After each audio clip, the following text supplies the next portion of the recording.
Hello, everyone. Thanks for listening. This is episode 196. If you listened last week, I said it was 194, it was 195. I realized it when I was editing, but I'm not really going to go back and change those things. It's just not worth it. My editing skills are minimal. I know enough to use GarageBand, put on my intro, my outro. I know how to take out certain things, and I've got some other tools that do it, but I minimally edit these things. What I record is pretty much what you get, because that's just real life. So let's see. This is getting published on Monday, September 23rd, which means that if you have been on the interest list for one-to-one coaching, you have an email from me in your inbox this morning with all the info to schedule a consult if you want to schedule a consult. And that will also, if you do end up deciding to move forward with coaching, if it's a good fit on both sides, you also then get a $50 discount each month.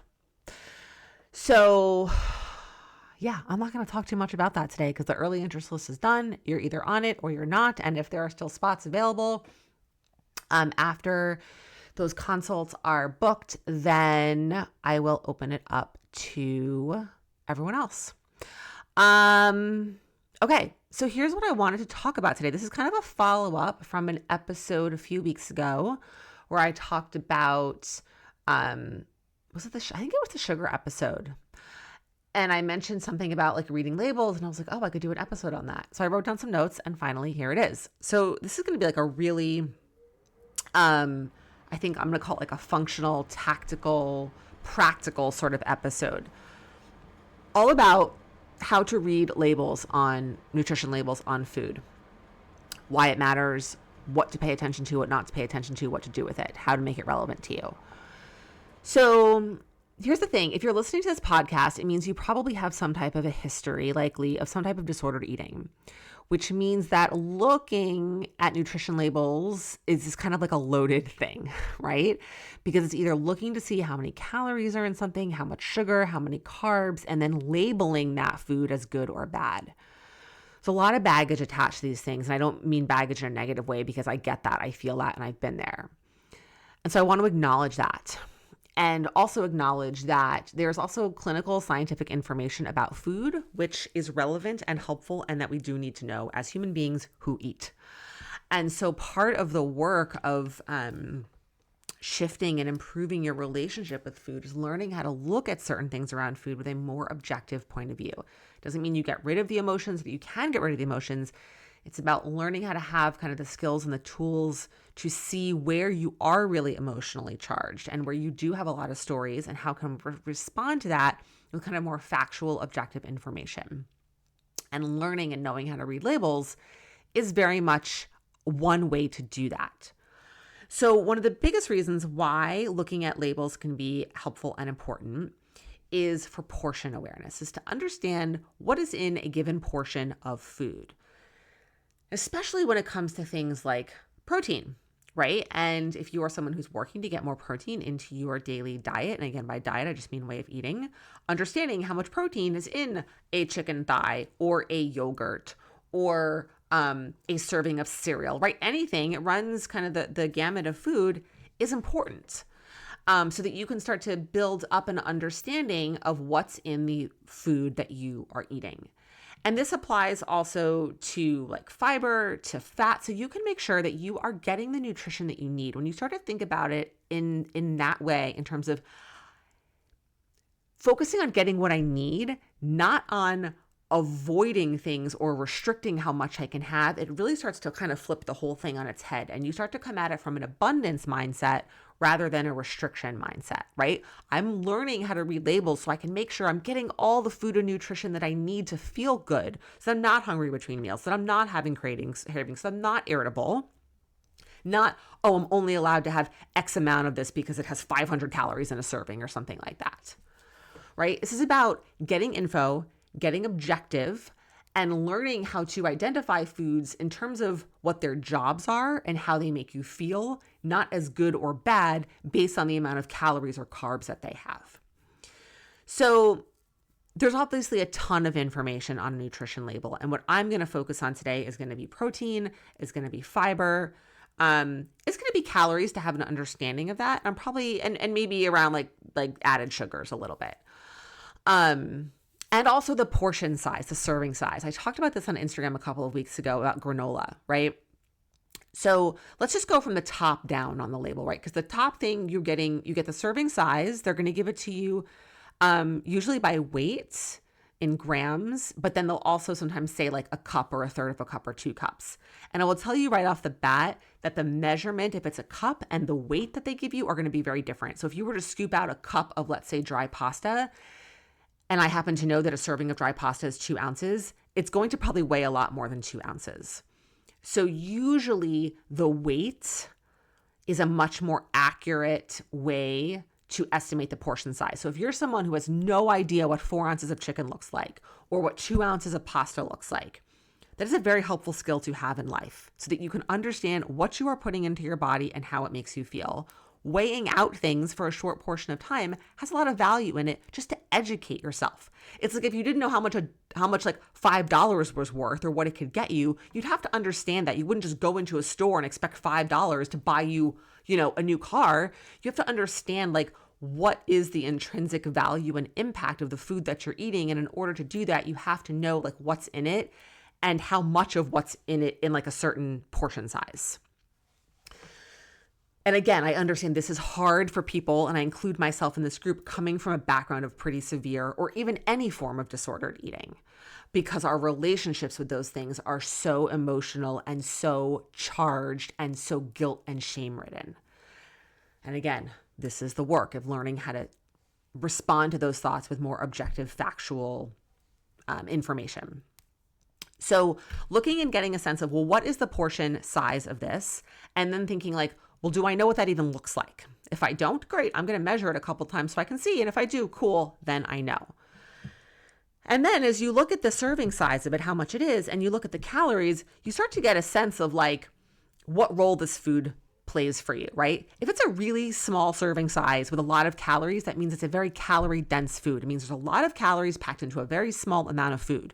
Chips, cookies, snack foods, I would even say like protein bars, granola bars, certainly desserts, but also things like peanut butter, avocados, nuts. These are all very calorie dense foods. Small amount of food with a lot of calories in them does not make a food good or bad. This is very important. It just means factually it is calorie dense. Just like a brick is more dense than a feather. I don't even know if that's an accurate example, but like a pound of bricks and a pound of feathers, they both weigh a pound, but you need a lot more feathers than bricks to get to a pound because the brick is more dense. A brick isn't better or worse than a feather. It's just different. It's made up differently. So understanding, looking at that, something like, let's say watermelon, right? A serving of watermelon might be like 2 cups and it's like 100 calories. That's not very calorie dense, right? You can eat a lot of food for not a lot of calories. Pretty much all vegetables, non-starchy vegetables and fruits will fall into that category. Lean proteins will fall more into that category. And again, it doesn't make those foods good. It just means that you use them in a different way. You might use them to really fill up your stomach and eat for volume and to get a lot of nutrition, whereas we're going to rely on the more calorie-dense foods to do different jobs, sometimes just for pleasure when it comes to the foods that have no nutrition. And the calorie-dense foods that do have nutrition, again, off the top of my head, nut butters, nuts, avocado, we're going to use them. We're going to be aware of how much of the portion we are using. And when it comes down to this, when I talk about calories are a unit of energy. That is all that they are. They are not good. They are not bad. More calories is not bad. Less calories is not good. Calories are a unit of energy. And human bodies evolved over time and need to eat calories in order to survive.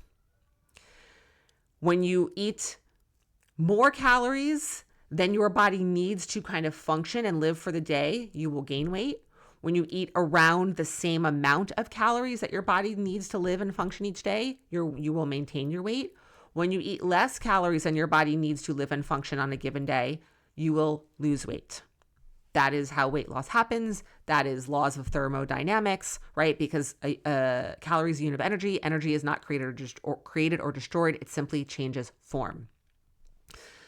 So when we look at foods that are calorie dense, they're not fattening, they're not bad for you, they're not junk food, they just have more calories packed into a smaller amount of food, And sometimes that makes them less filling. And because they are less filling, then we start to eat more of them. And then we inherently intake more calories than we really need or want to because there's so many calories packed into a small amount of food. And so when that happens, right, like it's understanding that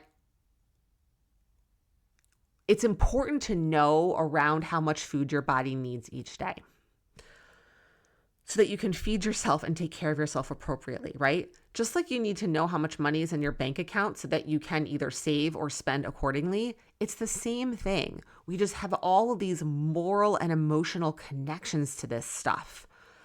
And it's hard to separate ourselves from that. And that's what I'm trying to do with this episode, is start to help you give a less emotional, more factual, more objective way to think about what you're eating, why you're eating, how much you're eating, by getting the factual information of what is in that food and learning how to think about it as such rather than good or bad.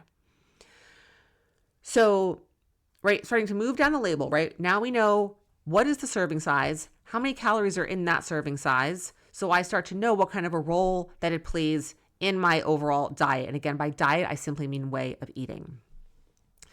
Then next on the nutrition label at the top is grams of fat. Fat is at the top, carbs are kind of in the middle, and protein is at the bottom.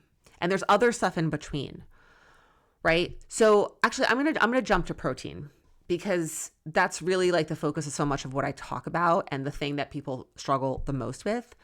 So when you are looking for protein-rich foods, or really the better term that I use is an efficient source of protein, right? And you are working towards getting an efficient source of protein to be the center point of as many meals as possible.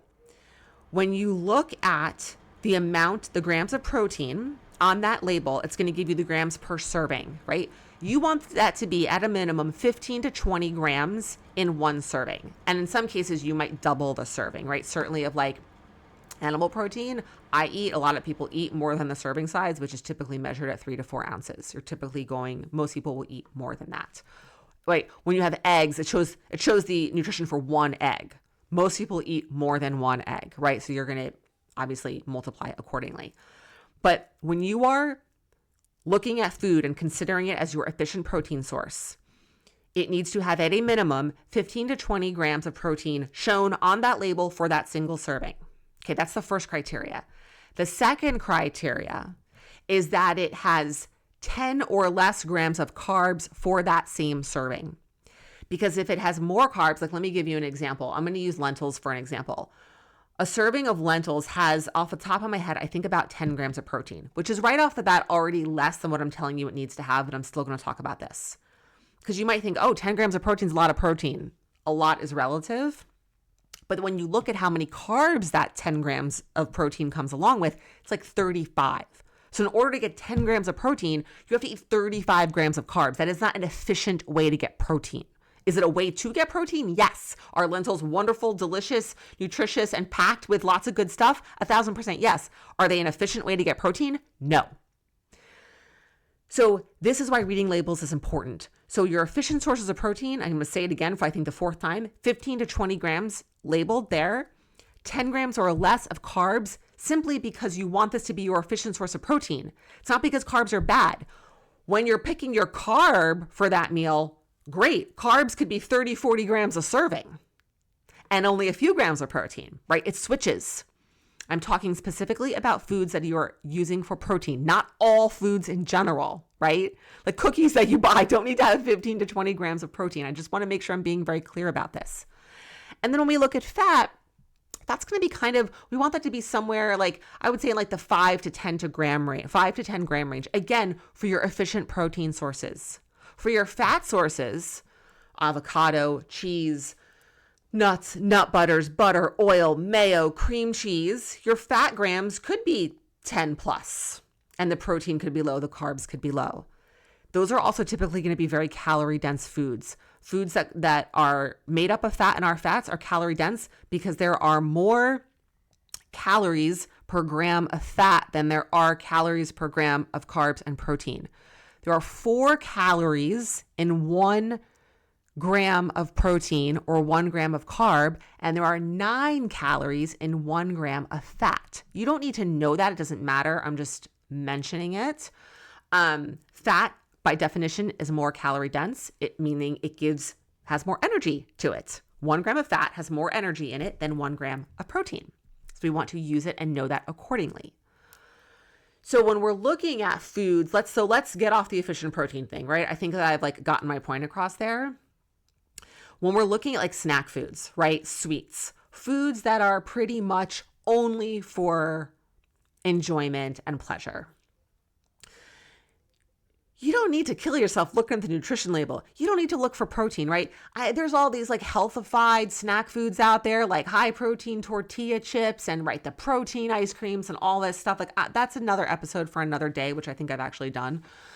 But it is important, right? Because those foods, cookies, cakes, ice cream, all this stuff are easy to overeat. And they are easy to overeat because they taste delicious, because they are a combination of sugar and fat with different textures and flavors and whatnot. And they just light up the dopamine centers in your brain, and they are easy to overeat. They're not filling, and you can just keep eating them. And they are very calorie dense.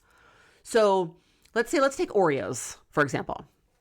I don't have it in front of me, so I don't know, but I'm going to guess that on the side of the package, it's going to say, you know what, I'm just going to look it up in a calorie app really quick. Hold, please, while I do this. Of course, I can't find one. Do I even have one on my phone?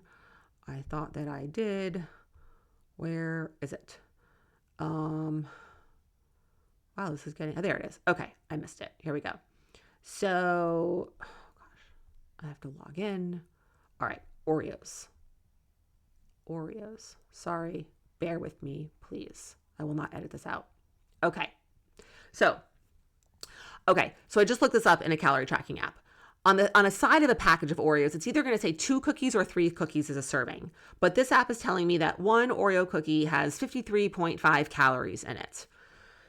8 carbs, 2.3 grams of fat, half a gram of protein. Okay, so on the side of the package, I have a feeling it's going to tell you that 3 cookies is a serving, which is going to be close to 160 calories. Okay, why is it important for you to know that? It's important for you to know that so that you can be taking care of your body in a way that works for you. If you think that 10 Oreos is a serving and that you can eat 10 Oreos for 160 calories, there's going to be implications for that, right? Will you gain weight over time? Yes. Is gaining weight bad? No, gaining weight is not inherently bad, but if you are eating in a way because you are not educated or don't understand what's in your food and you don't know how to feed your body and give it the energy that it needs in a way that lines up with its requirements, that can become a problem over time. If you know that 3 Oreos is a serving and 10 Oreos is bigger than a serving, you're like, I really want to have 10 Oreos. I really want this right now. Okay, fine, right? This is not saying any of these things are good or bad. This is about having a knowledge and an understanding so that you can make choices, right? 3 Oreos. I mean, you can eat 3 Oreos in a minute. It's nothing. It's not filling. You can pop them down. They are gone. And boom, right? There's 160 calories. Fine. But just having an understanding of that and then knowing how to use it as such, right? And knowing that there's obviously very little protein in that, fine. We don't need to have protein in it. The only purpose of that Oreo is to taste good. But understanding what's in it is important, right? And this is not, I think there's a potential for this to come off as and you guys know me, so I don't even feel I need to caveat this. You know what? I'm not even going to do that because even if this is your first time listening, you found this podcast somewhere and you know a little bit of what I'm about. And I have dessert and cookies literally every day of my life. And also, it's important to understand what's going into your body and how you are taking care of yourself, right? Just and I know the bank account is kind of a cliched example, but it's relevant and it makes sense. We wouldn't put money in or take money out of our bank account kind of frivolously without thinking about it, without thinking about the bigger picture. It's the same thing, right? Do you want to have Oreos every day? Great, eat Oreos every day. I have some type of dessert or sweet at least once a day. This isn't about that. This is about understanding what's in it and understanding what a portion size is. And in order to do that, you need to read a label and understand what it means. Right? It's easy to see 3 Oreos, 160 calories. It gets a little trickier when things are by weight, right? Like 2 ounces of pasta blows people's brains. A tablespoon of peanut butter, which is actually 16 grams. If you weigh out 16 grams of peanut butter, which if you've never done this before, I highly encourage you to do this. I also highly encourage you to weigh out 2 ounces of dry pasta. Your mind will be blown about how much it is. Far less than you think it is. 2 ounces of pasta, I don't know who that fills up. It's not a meal for anybody. This is why I personally don't eat pasta a lot, because I have to eat so much to feel full. And then it ends up being more food than my body needs, than my stomach wants to feel. And I just feel gross and full, and it just doesn't feel good for me. Pasta for me is a side dish, not a main course. Also because it's not an efficient protein. I digress. But I highly encourage you to weigh out 16 grams of peanut butter. It's not a lot of peanut butter. I guarantee you, if you're eating like an apple and peanut butter as a snack, you're eating way more than a tablespoon, which isn't good or bad, but you need to know that, right? If you are someone who wants to lose weight, is thinking about losing weight, has struggled with weight, this stuff matters. And it becomes a skill that gets incorporated into everything we do, because as you start to prioritize efficient proteins and veggies at your meals, you naturally regulate your overall calorie intake. So this isn't something you have to do constantly all of the time. This is a skill that you start to get an awareness of the foods that you tend to eat a majority of the time. And then it starts to be kind of becomes like ingrained, right? Just like, like how much $5 will get you at the drugstore or at the grocery store, you start to understand like, well, I know how I'm going to feel after I eat 4 or 5 ounces of chicken, and I know what's in that. And again, like, this isn't to say at all that you need to be calculating the stuff in your head. You don't. But if you have no sense of what's in anything you're eating, we do have to get some information. If only to start to realize, when I eat a bunch of protein at a meal, I feel like this. When I don't eat a bunch of protein at a meal and I eat like a much more carb-based meal, I feel like that. And to start to be able to connect some dots. But if you don't know what's in anything you're eating, you can't really connect those dots. And then we continue to reinforce these inaccurate old stories around good and bad and feeling guilty and having no control and all of this stuff. So I think that's it's got longer than I expected it to. I think that's kind of really what I wanted to talk about, right? So to kind of summarize, reading labels as a way to get factual, objective information around food so that you can start to have a way to think about food other than good or bad or right or wrong, clean or dirty, right? And think about how those foods make me feel, how calorie dense are those foods, what are the jobs of foods? Is the job of this food to just taste good, or is the job of this food to help fill me up? Can one food do both, right? These are things that we have to explore and learn about, and understanding what is in food is an important piece of data to help us do that. Remembering that calories are units of energy.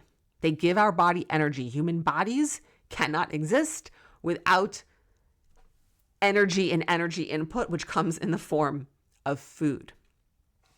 Our bodies, everyone's body has a different amount of energy requirements on a daily basis. Understanding what's in your food helps you meet that need in a way that feels good, in a way that ensures you are getting enough of the nutrition you need, of the enjoyment you need, of the fullness that you need, so that you are not constantly obsessively thinking about food all the time, right? All this intersects and overlaps. And I think that's really it. I think that kind of captures everything. I'm sure I just missed something in my summary. So I hope this was helpful. If you've got questions, always reach out. And I'll see you soon next week.